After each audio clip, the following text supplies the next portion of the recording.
in the Iron Man series on Monday in New York City. As a girl plays violin outside of a tech store, Iron Man comes crashing through that tech store as he's beating the shit out of a supervillain. But Iron Man seems to have total disregard for those around him as he blasts out of the tech store and into a building with supervillain in hand. He then flies into space and crashes into a satellite with the supervillain while divesting $65 billion from the market and subsequently crashing it. Now, a lot of people are pissed off about that satellite that got destroyed, but Tony doesn't seem to care too much. The next day, Tony agrees to an interview where he talks about how he's stepping away from Stark Industries as now they have machines to build other machines. But the interviewer doesn't let him off the hook as she calls him out for divesting $65 billion from the market and crashing it. But now that Tony has stepped away from the corporate life, he plans a cross-country road trip. Tony would pick up a 1970 Boss Mustang and speed through the countryside with his secretary while throwing his cell phone out the window. But as Tony is speeding and not completely paying attention, he almost drives off a cliff. The next day, with the Mustang totaled, Tony goes to pick up a new car, but he wants something a little more casual, so he picks up a 1978 Dodge Aspen. As Tony is in traffic, he wonders where he can go to really test this car out. Tony goes back to his place where he's visited by the Wasp. She tells Tony that she's moved on and she thinks that's what's for the best. Later that night on Amsterdam Avenue, Tony shows up to a street race as he's looking to get in on the action. But they call him a cop and tell him to go away until Tony pulls out $5,000 and tells him he's just a dumb rich guy looking to lose some money. They bring out a dude named Halcyon who just so happens to be the champ, but he's also a mute and he communicates through sign language.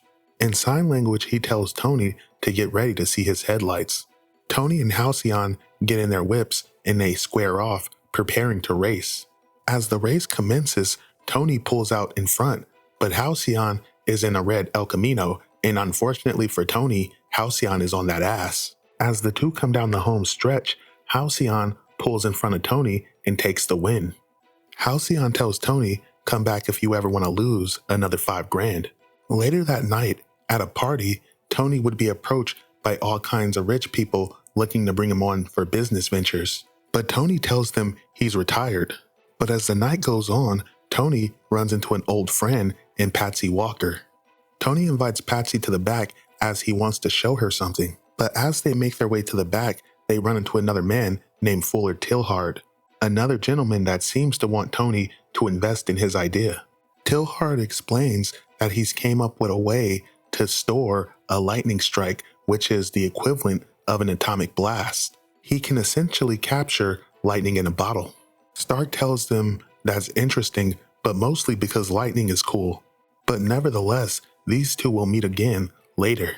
As Stark takes Patsy downstairs, he shows her his new and improved Iron Man armor.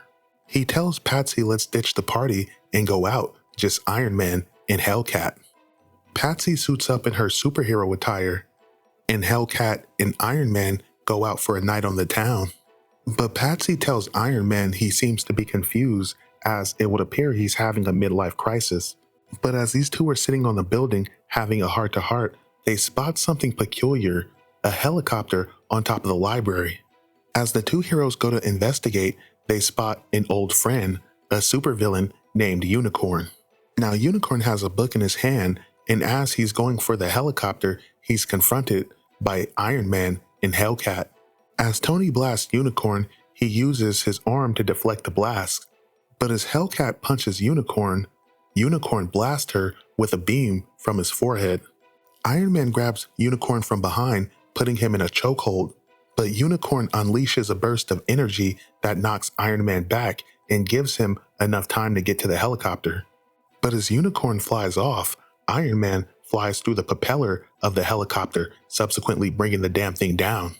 As Unicorn goes down, Iron Man retrieves the book that just so happens to be the Gutenberg Bible. Unicorn tells them the others will seek vengeance upon them, but Hellcat kicks him in the face and knocks him out. But as Iron Man is looking through the Bible, he gets blasted with a beam from somewhere. As the two heroes look around, unbeknownst to them, they're being watched by Fuller Tilhard, the same man from earlier. 1 year ago, an android would be created in a laboratory. Now, this android would be the new body of Korvac, an immensely powerful being that was defeated by the Avengers some time ago. The Enclave brought Korvac back to do their bidding, but Korvac's nearly unlimited intellect tells him this is a war-torn universe. There are many here proclaiming to be gods, but ultimately, this place is godless, at least for now. But in present day, present time, Iron Man would be trapped in Murder World as he's in a ring fighting the Absorbing Man. As the Absorbing Man grabs Tony, he takes some of his strength and then puts Iron Man in the ground. He then tosses Iron Man into the ropes, but as Iron Man regains some of his footing, Iron Man blasts the Absorbing Man across the ring. Iron Man tackles him and then tries to body slam him, but the Absorbing Man reverses and tosses Iron Man into the ropes before blasting him with some of his own beams. But as the referee counts down, Tony grabs the ref and pulls the mask off his face, revealing the referee to be Arcade. Later that night, as Tony is in the house with Patsy Walker, aka the Hellcat, they're trying to meditate, but Tony's far too distracted for that as he keeps thinking about if he would have beat the Absorbing Man earlier. Now, as Patsy tells him to quit dwelling on that, Tony gets a call on the Iron Man headset. Iron Man learns that several Stark scientists have been kidnapped by Cardiac, the medical vigilante. As Iron Man makes his way to the location where they're being held, Hellcat agrees to help him. Iron Man finds Cardiac guarding a big-ass dome, but Iron Man blasts Cardiac aside and then proceeds to analyze the dome. Apparently, the dome is 32% vibranium, 26% adamantium, and 41% iron. As Cardiac tries to regain his footing, Hellcat is on top of him as she kicks him in the back. Iron Man flies off into the distance and then proceeds to charge at the dome at maximum velocity. Iron Man knows if he doesn't hurry, the scientists will soon suffocate, so as fast as he can, he blasts towards the dome. Iron Man manages to punch a hole through the dome, and it only cost him a total of 17 bone fractures. Later, as Cardiac has been apprehended, Tony is in the hospital recovering from all the bone fractures. Hellcat sits with Tony as the two of them have a moment.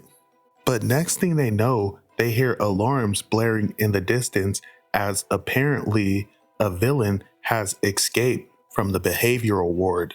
Tony suspects it to be Unicorn, but as Hellcat races down the hallway to catch Unicorn before he escapes, Hellcat catches a fist to the face that subsequently puts her down, at least for the moment. To be continued.